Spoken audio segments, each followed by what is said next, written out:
Hello and namaste, this is Neeraj here and welcome back to my channel Financial Market Analysis Twist by Neeraj Shah. So in today's video, I would just like to discuss something regarding this Indian stock index or Nifty 50's Indian market valuation, and I would like to show that how all this so-called top class analysts and fund managers, they mislead and misguide people by talking all idealistic things and not show the true pictures. So before starting this video, I would just like to give a disclaimer that this is my own personal views and expressions, whatever ideas and stocks we discuss here, and viewers are required to do their own due diligence and take decisions accordingly, and I am no way responsible for their decisions. And also that I always talk about the long-term fundamental ideas. My all stocks and my all views are long-term, medium to long-term views, and I don't give day-to-day trading calls or all anything is nothing. Whatever discussed is nothing to do with the technical or the trading things. Okay, so. And before, if you like this video, you please put a like and share it with your maximum friend. And if you have not yet subscribed, if you think that it is worth subscribing, you please put the subscribe also. So because in last week, 1 week, you must have seen that world over the markets still in continuity in the bad kind of a weaker and lower situation, as you know that Ukraine Russia tensions, and also in the Middle East that Houthi UAE tensions, and keeping the market on the boil. And more than that, it's not only this crisis, but it is also the valuation game. As I kept on telling in many videos, if you will look at this thing of my series of videos, that I say that Indian stock markets are the most expensive at present in globally around on the valuation front, where you talk about that it is at the 1 year multiple of PE, it is trading at around 20 to 23 times on the PE basis. So when I read some of these so-called celebrity fund managers in India, and all these big analysts from all this big multinational investment banking and stock broking and the big broking firms, I feel like laughing because when they talk that oh, Indian market is not so expensive. It's not, it's still, if you look at the historical trend, it is still little bit only above average, but it's nothing like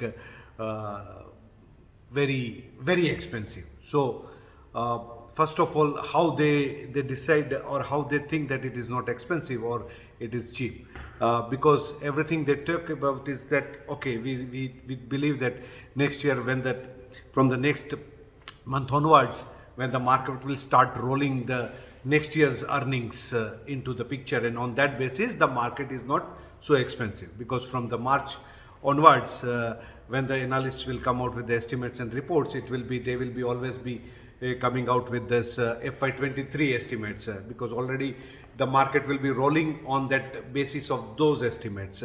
So on those basis, the market doesn't look expensive. But tell me one thing, on what basis you will roll out the FY23? Why you think that the world remains static and everything remains, everything is, as per the whatever you think it's happening plan? Why you can't even predict what your next 6 months is going to be with this kind of a geopolitical situation in the world?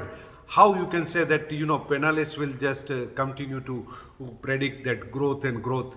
This is very easy way of, because if you look at any of the analyst reports or this fund managers, do they anytime they say that things look bad, things are very scary? No, they will never tell. And if you look at their have you ever seen any analysts which gives a projection or the next years or the next to next year? They always estimate will be that there will be some growth, 5%, 6%, 7%, 10%, 15%, 20%. Do any analyst ever estimate that next year it will be down and then it will be down and then it will rise. Nobody does that, because even I used to be, and I am still, but we always when we make the projections, future projections, we always give it will grow maybe 5%, maybe 7%, maybe that estimate, but they never say that there will be degrowth. And all these company managements also, this MDs, CEOs, directors, whomever you will ask, they will talk, oh, things are nice, budget is nice, everything is nice, government is so helpful, our infrastructure will roll. They live in some kind of a make-believe world. They think that this India is an island and nothing happens to India. It doesn't get impacted by what is happening all around the world. They forget that this is the most globalized world which we are now living in. What happens in one pin drop in 10,000 kilometers also affects 10,000 kilometers away. Anything happen, any event, small or big. So in a way, we are so much of globalized that we can't say that India is an island. Nothing. It's not an island. All these repercussions of whatever commodity prices going up, supply situation, conflict, this is all adding to your cost also. So the company's balance sheet, company's manufacturing cost, as well as the sentiments, and when the inflation, the domestic inflation situation, because we believe that we are living in island, so our RBI governor also think that okay, whatever happens, I am not bothered. I will continue to keep the interest rates very low, whatever even if the investors or the depositors they get negative interest rates, inflation is out of control, no, I am not bothered, because I believe I am doing a great work by supporting the growth. But which growth? If this kind of inflation, people will have negative interest rates, this is not going to be any demand for any goods, and that is where the growth of how the corporates will not be able to sell, and there will be degrowth, absolute degrowth. There will be crash in almost all of the earnings. So on what basis see these so-called fund managers, and they keep on coming out with this kind of statements that everything is going hunky-dory. India need not worry because we are a 1.5 billion population. Yes, India need not worry. If you are a 1.5 billion population, you live in your own cocoon. Why you want that FTA should be there and Indian goods should be exported easily? Why you don't allow other goods to be imported easily? Why India is so much of protection about the imported goods? Why there is this trading? As far as the trade is concerned, international trade, India is still not so open. There is so much of restrictions. And my particular belief, this is my theory, is that first global trade, if you get connected to the global trade very easily, and you allow the global trade, import and export much more easily than what is at now, then only that growth, that once the trade growth, and from that only you will start having this manufacturing and other growth. You just can't force people that you come to my country, put things, then only I will allow you to sell, but otherwise I don't want you to sell from sitting from there, and you don't export to my country because I believe that it is not in interest. Okay, there is a balance between. I am not saying that it is a wrong policy, but one has to see the benefits, that as an investor, as an individual, if I am sitting outside, if I want to sell, so first what I will do, I will try to sell it just by by goods. I will say, if things are accepted, if the goods are being sold when I sell it from outside, and then how I will see the market, what is the reaction, demand is there or not, what kind of demand is there, whether it makes, then I will make up and I will analyze, and then I will say that okay, whether it makes sense to come and invest in a manufacturing in locally, or it doesn't make a sense. So we are so much of in a way we are about these policies are such that, and that it doesn't kind of leave us with that you can with the certainty, because globally the things happen so fast, every day things are changing, that it is difficult to predict what will happen in 1 year's time. And so when analysts come out and these fund managers and the company management that give that kind of a guidance that everything is going to be, and next year we are going to grow by 10% and 15% and 20%, it looks kind of a very situation where you don't know how to react, whether to laugh or whether to just feel sorry about the naivety of these people. So, and I can give you innumerable number of examples during when I used to work as a, I was also one of the top rated analysts, and how these fund managers, and if I'll give you some 2-3 companies name and you can do your research and you'll see that what all in the name of this analyst report and everything, it is all manipulated. It is all vested interest. Otherwise, you tell me how the analyst had justified the IPOs of this Paytm, Zomato, Nykaa, all these new age companies with zero profit or heavy negative losses going into crores and billions.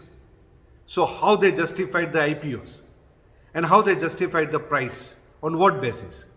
Only grow? So that is where I'm thinking that when you don't know that what is going to happen in that next 6 months is going to be so volatile, so that half your next year's half year is almost gone, then on what basis you say that rolling basis 1 year forward, the market multiple, PE multiple looks very cheap or looks very...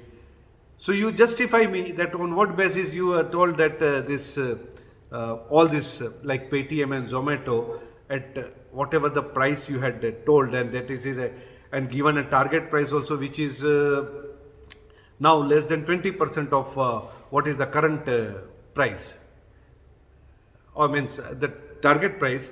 From that target price, the stocks are all 20-30% of the value, 60-70% down from this target price. So tell me on what basis you had made of these loss making companies. Is there any basis for it? And is there any justification for any of these fund managers to invest into any of these so-called futuristic companies where 99 out of the 100 are going to be a failure? They are never going to make any money. Mark my words. Mark my word, this Zomato, this Paytms, this Nykaas, even if they make money, how much they can make? 50 crores, 100 crores of profit? And what is the valuation? $10 billion, $8 billion. How you justify? So this is the question when I tell that practically when the companies and management they come out, they will never say that no, we are passing through. They always have a hopeful, right? Because the life is about hope. So we always talk about whenever we make projections for our own company or for our future, we always see that okay, next year my salary will grow 5%, 7%. But because this is the way, right? Life. The same way, all analysts also, you will say that okay, next year it will grow. Nobody ever will make a Excel sheet and the projection where they will say that it is going to degrow.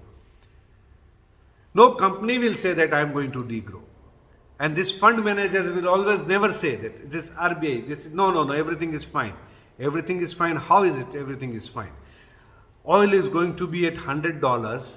Your price of petrol in India going to be 150. How you can say that things will be fine? So you have to catch the bull by the horns. So if you don't do that in time, means what I am saying is that nobody is perfect. Even me, as I told you, you can go right. But you cannot blatantly, just because that hope, optimism, you have to show the real picture.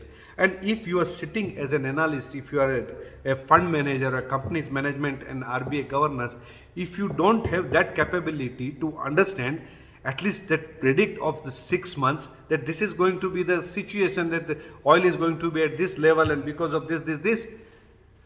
And if you don't show the true picture, how you are going to plan for the future?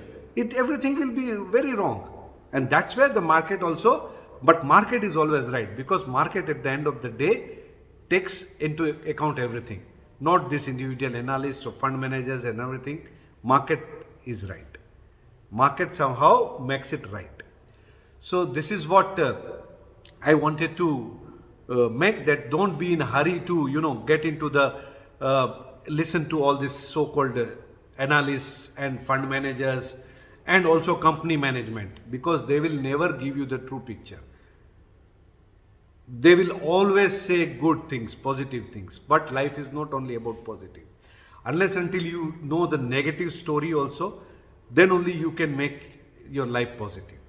Because if you don't know what are the pitfalls, you can't take the precautions. So this is where I am coming into this thing, that please have that, at least try to understand what is happening, and we are not living in an island, and things are not out of the woods. So be very cautious and don't be in a hurry to jump into the any correction and say that, oh, this is the best time. All these stupid people will tell you, all this market moguls so called, they'll tell you, oh, every fall is a opportunity. Then definitely every fall is an opportunity if you vote for 10 years. Market will always go up over a period of time. But that is not the way, right? Because you don't know that what particular stock you got into, that may never go up. Or even if you go up, market goes up, that may be company closed. So don't fall into this trap of this kind of a so-called, trumpeting about growth. It doesn't happen like this way. So be more practical, be more grounded, and then take decisions. And don't be in hurry, because as far as I understand, what I understand is that we are not yet, that correction and everything is not over, because so much of uncertainty. Nobody knows what is going to happen to the Iranian deal in USA. Nobody knows what is going to Russia-Ukraine crisis. Of course, I know that it's not going to be a world war, and even this big fight is not going to happen. There may be some kind of a localized. But still, we live in a globalized world that things can be, all the sentiments. And because of the sentiments, people will not go on buying, because of people, the demand will not be there, and definitely all the sentiment, then things will come out, will go down.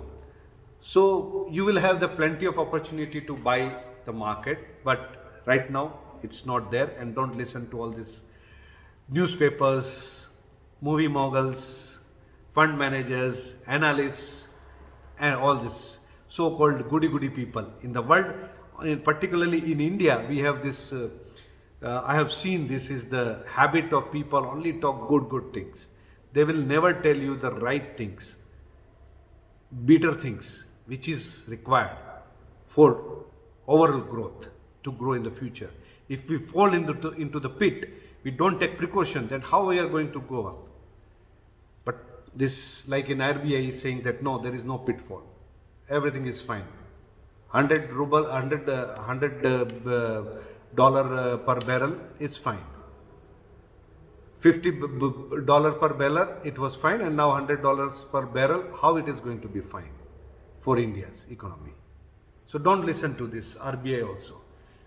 Market is right. So market is correcting, market will correct, and market will continue to get into the correction mode till the time we come into a situation where the valuation looks right and not inflated. So this is, I just wanted to share my thoughts with you. Till that time, next week we will come out again with some unique ideas, unique concept. Till that time, see you and love you all, and ciao from Neeraj from Moscow. See you.